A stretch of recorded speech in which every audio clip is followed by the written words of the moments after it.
Pulimurugan റിലീസാവുന്നതിന് just ഒരു മാസം മുമ്പ് റിലീസായി. പുലിമുരുകൻ എഫക്റ്റിൽ ഒന്ന് ഫെയ്ഡ് ആയി പോയൊരു സിനിമയാണ് ഒപ്പം. ഒരു ബ്രേക്കിന് ശേഷം പ്രിയദർശൻ, എം ജി ശ്രീകുമാർ, മോഹൻലാൽ ഈ ഒരു സക്സസ് ഫോർമുലയിൽ വന്ന ഒരു കിടിലം പടം.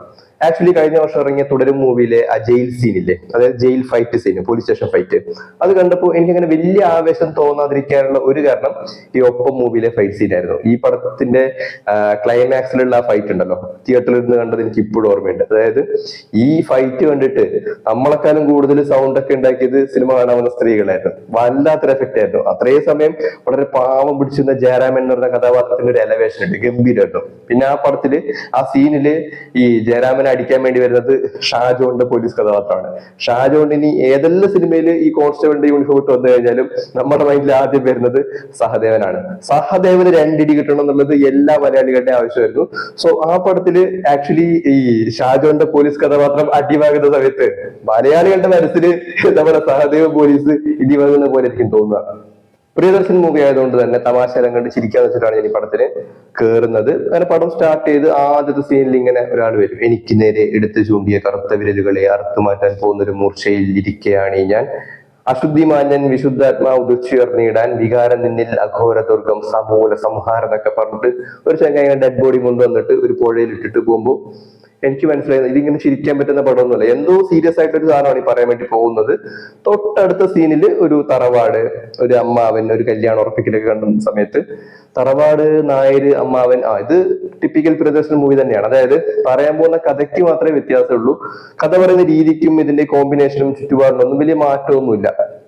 ആക്ച്വലി ഈ പടം ഉണ്ടല്ലോ ഒരു ത്രില്ലർ ജോണറിൽ ഇറക്കി കഴിഞ്ഞാൽ, അതായത് ഈ ഫാമിലി ഇമോഷൻ ഈ സാധനങ്ങളൊക്കെ മാറ്റി ഈ ജയരാമനും ഈ ജഡ്ജിയും പിന്നെ ഈ വാസുവും ഈ ഒരു കാറ്റ് ആൻഡ് മൗസ് കളിയിൽ കൂടിയാണ് പടം മുന്നോട്ട് പോയിരുന്നതെങ്കിൽ പടം ഹിറ്റ് ആവും. അതായത് ആൾക്കാർക്കതിൽ നല്ല അഭിപ്രായം ഉണ്ടാവും. പക്ഷെ ഫാമിലി ഓഡിയൻസിന് അങ്ങനെ ഇടിച്ചു കയറാൻ പറ്റുന്ന ഒരു സിനിമയായിട്ട് മാറില്ല. ഫാമിലി ഇടിച്ചു കയറണമെങ്കിൽ അതിൽ ഈ പറയുന്ന എന്താണ് ഇമോഷൻ വേണം, അറിയാലോ. പിന്നെ ലാലേട്ടന്റെ, അതായത് ജയറാമന്റെ ഈ ഫാമിലിയുടെ ഇമോഷനും കാര്യങ്ങളൊക്കെ വേണം, കുറച്ച് സെന്റിമെന്റ്സ്, പിന്നെ കുട്ടികൾക്കെല്ലാം ഇഷ്ടപ്പെടണം. ഈ ഒരു കോമ്പിനേഷനെല്ലാം നല്ല രീതിയിൽ ചേർത്തിട്ടുണ്ട്. പിന്നെ ചില പാട്ടുകൾ കുറച്ച് നാൾക്ക് ശേഷം എം ജി ശ്രീകുമാറിന്റെ വോയിസിൽ നല്ല രണ്ട് കിടിലം പാട്ടുകൾ ഈ പടത്തിൽ വന്നു. ഫോർ മ്യൂസിക് ആണ് ഈ പടത്തിന് മ്യൂസിക് ചെയ്തിട്ടുള്ളത്. ആദ്യത്തെ ചിന്നമ്മ എന്നുള്ള പാട്ട് നോക്കിക്കഴിഞ്ഞാൽ ഭയങ്കര രസമാണ് ആ പാട്ട്. ആ പടത്തിന്റെ എന്താണ് ആ പാട്ടിന്റെ വിഷ്വലൈസേഷൻ നോക്കിക്കഴിഞ്ഞാലും പാട്ട് നോക്കിക്കഴിഞ്ഞാലും അന്ന് ഭയങ്കര ഹിറ്റായ പാട്ടാണ്. ഇന്നും ഇടയ്ക്ക് നോക്കി കേൾക്കാൻ പറ്റുന്ന ഒരു ടൈപ്പ് ഓഫ് പാട്ടാണ്. പിന്നെ മീനാക്ഷി ലാലേട്ടനുള്ള ഒരു പാട്ടില്ലേ, മിനുങ്ങും മിന്നാ മിനുങ്ങ, അത് കുട്ടികൾക്കെല്ലാം ഭയങ്കര ഇഷ്ടപ്പെട്ട പാട്ടാണ്. നല്ല ഫീൽ ഉള്ള ഒരു പാട്ടാണ്. പിന്നെ മറ്റൊരു കാര്യം, ഈ പടത്തിന്റെ ബാക്ക്ഗ്രൗണ്ട് സ്കോർ നോക്കിയാലില്ലേ, നോർമൽ പ്രിയദർശൻ മൂവികളിലെ ബാക്ക്ഗ്രൗണ്ട് സ്കോർ എന്ന് വെച്ച് കഴിഞ്ഞാൽ പടത്തിലൂടെ നീളം ഉണ്ടാവും, തുടക്കം മുതൽ അവസാനം വരെ ഇങ്ങനെ ബാക്ക്ഗ്രൗണ്ട് സ്കോറിന്റെ ഒരു അതിപ്രസരം ഉണ്ടാവും. പക്ഷെ ഈ പടത്തില് ആവശ്യമുള്ള സ്ഥലത്ത് മാത്രമേ സ്കോർ ചെയ്തിട്ടുള്ളൂ. അത് ഒരു പുതിയ ടൈപ്പ്, അതായത് പുതിയ രീതിയിലുള്ള ഒരു മേക്കിംഗ് പോലെ എനിക്ക് തോന്നി. ആവശ്യമുള്ള ഭാഗത്ത് മാത്രമേ ഉള്ളൂ. അതിൽ ഞാൻ ഓർത്തിരിക്കുന്ന ഒരു സാധനം പറയുന്നത്, ഈ നെടുമുടി വേണു മരിച്ചിട്ട് ഇയാളുടെ ഡെഡ് ബോഡി ഇങ്ങനെ പൊതുദർശനത്തിൽ വെച്ചിട്ടുണ്ടാവും ഫ്ലാറ്റിന്റെ താഴെ. ആ സമയത്ത് ഒരു ഭാഗത്ത് ലാലേട്ടനുണ്ട്, അപ്പുറത്ത് സമുദ്രക്കനി, അതായത് ജയരാമനും വാസുവിനറിയാം ജയരാമനാണ് ഇയാളുടെ ബൈസ്റ്റാൻഡർ ആയിട്ടുണ്ടായത്, ഇയാളെയാണ് അടുത്ത് തട്ടേണ്ടത് എന്നുള്ളത്. പക്ഷെ ജയരാമന് കണ്ണ് കാണാത്തതുകൊണ്ട് ഇയാൾക്ക് മനസ്സിലാവില്ല. അവിടുന്ന് ഈ വാസുവിനെ കവർ ചെയ്തിട്ട് ജയരാമൻ നടന്നു വരുന്ന ഒരു സീനുണ്ട്. അവിടെ ഒരു ബാക്ക്ഗ്രൗണ്ട് സ്കോർ യൂസ് ചെയ്തിട്ടുണ്ട്. അത് അടിപൊളിയായിരുന്നു. അന്ന് തിയേറ്ററിൽ നിന്ന് കാണുമ്പോഴും ഇന്ന് കാണുമ്പോഴും എനിക്ക് ഭയങ്കര ഹെവി ആയിട്ട് നമുക്കൊരു ത്രില്ല് തോന്നിയ ഒരു സാധനമായിരുന്നു. പിന്നെ പടത്തിന്റെ ഷെയ്ഡ് നോക്കിക്കഴിഞ്ഞാലും പൊതുവെ ഒരു ഡാർക്ക് ഷെയ്ഡിലാണ് ഈ പടം ചെയ്തു വെച്ചിട്ടുള്ളത്. ഏകാംബരൻ എന്നോ മറ്റോ തോന്നി പടത്തിന്റെ സിനിമാറ്റോഗ്രാഫർ. ഞാൻ കുറെ നാൾ മുമ്പാണ് ഈ പടം കാണുന്നത്.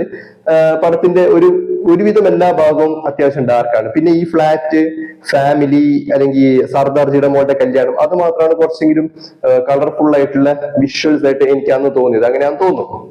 എന്നാലും ടോട്ടാലിറ്റി നോക്കുന്ന സമയത്ത് നമുക്ക് ഈ രണ്ട് കോൺട്രാസ്റ്റ് ശരിക്കും മനസ്സിലാവും. അതായത് ഡാർക്ക് ഷെയ്ഡും പിന്നെ കളർഫുൾ ആയിട്ടുള്ള ഒരു ഷെയ്ഡും. അത് ആ സിനിമയുടെ കഥയും അങ്ങനെ തന്നെയാണല്ലോ. ഒരു ഭാഗം അത്യാവശ്യം കളർഫുൾ ആണ്, മറ്റേ ഭാഗം വല്ലാണ്ട് ഡാർക്ക് ആണ്. പിന്നെ എനിക്ക് തോന്നി ഈ സിനിമയുടെ കഥ ഒരു രീതിയിൽ ആലോചിച്ച് നോക്കി കഴിഞ്ഞാല് ശരിക്കും ഒരു നെടുമുടി വേണുവാണ് വില്ലൻ വരുന്നത്. പക്ഷെ ആ കഥാപാത്രം ജഡ്ജിമാരുടെ അവസ്ഥ ഏകദേശം അങ്ങനെ തന്നെ ആയിരിക്കുമല്ലോ. സാഹചര്യത്തിനനുസരിച്ചിട്ടായിരിക്കുമല്ലോ ഇവർ ഈ ശിക്ഷയും കാര്യങ്ങളൊക്കെ വിധിക്കുന്നത്. സിനിമയിലെ അജു വർഗീസിന്റെ കഥാപാത്രം, മണിക്കുട്ടന്റെ കഥാപാത്രം ഇവർ ആദ്യം സ്ക്രീനിൽ വരുന്ന സമയത്ത് ഇതിന്റെ ആവശ്യം ഉണ്ടോ എന്ന് എനിക്ക് തോന്നിയെങ്കിലും പിന്നീട് സിനിമയുടെ കഥ മുന്നോട്ട് പോകുന്ന കണക്കിന് ഈ രണ്ട് കഥാപാത്രങ്ങളെ നല്ല രീതിയിൽ റൈറ്റർ യൂസ് ചെയ്തിട്ടുണ്ട്. മറ്റൊന്ന് വിമലാരാമന്റെ കഥാപാത്രമാണ്. അത് പല ഭാഗങ്ങളിലും കുറച്ച് ഓവറായിട്ട് നിൽക്കുന്ന പോലെ തോന്നി. പിന്നെ ഈ കലാശാല ബാബു, പിന്നെ ഫ്ലാറ്റിലുള്ള ചില കഥാപാത്രങ്ങളൊക്കെ ഉണ്ട്, അതെല്ലാം അത്ര അത്യാവശ്യമില്ലാത്ത കഥാപാത്രങ്ങളായിരുന്നു. അതുപോലെ തന്നെ ഇന്നസെന്റ് പിന്നെ പ്രിയദർശൻ മൂവിയിൽ ഒരു കോൺസ്റ്റന്റ് ആണ് ഇന്നസെന്റ്, മാമുക്കോയ അവരൊക്കെ. പക്ഷെ അമ്മാവൻ കഥാപാത്രമില്ല, അത് ആര് ചെയ്ത് കഴിഞ്ഞാലും ഓക്കെയാണ്, അങ്ങനെ ഇന്നസെന്റ് തന്നെ വേണം എന്നൊന്നുമില്ല.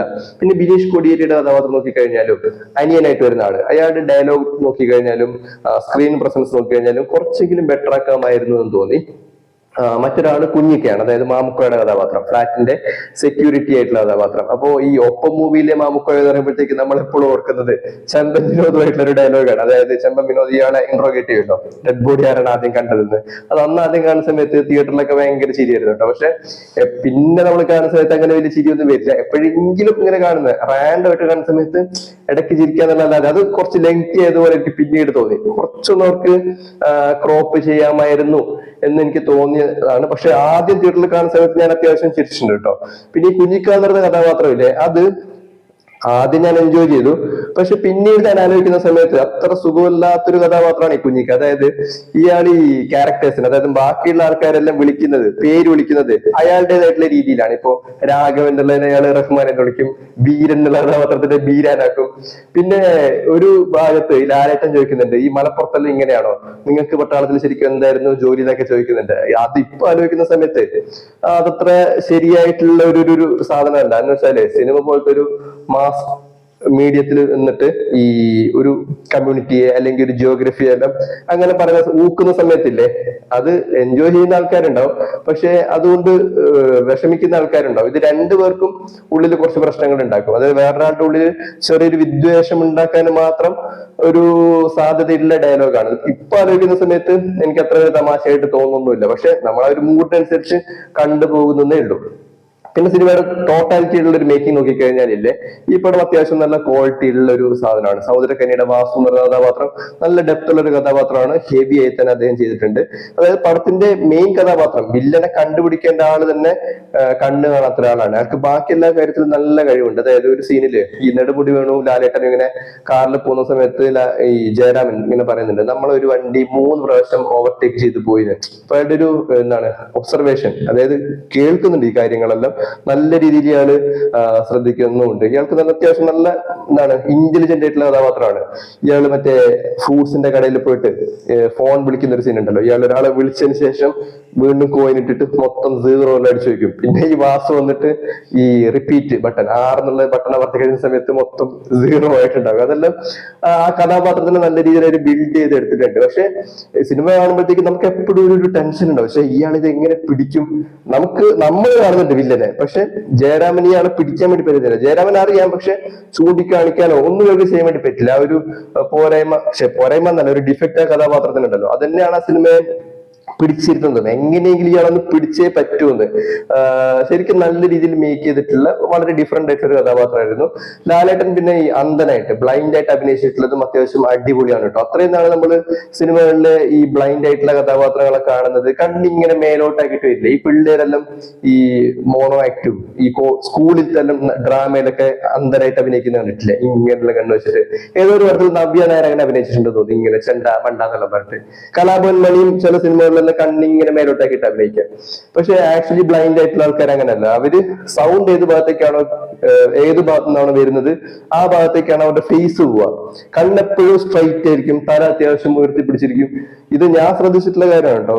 പിന്നെ എന്താണ് വെച്ചാൽ ഇങ്ങനെ മേലോട്ട് നോക്കുന്ന ആൾക്കാർ ഉണ്ടാവുമായിരിക്കും, ഞാൻ അങ്ങനെ കണ്ടിട്ടില്ല.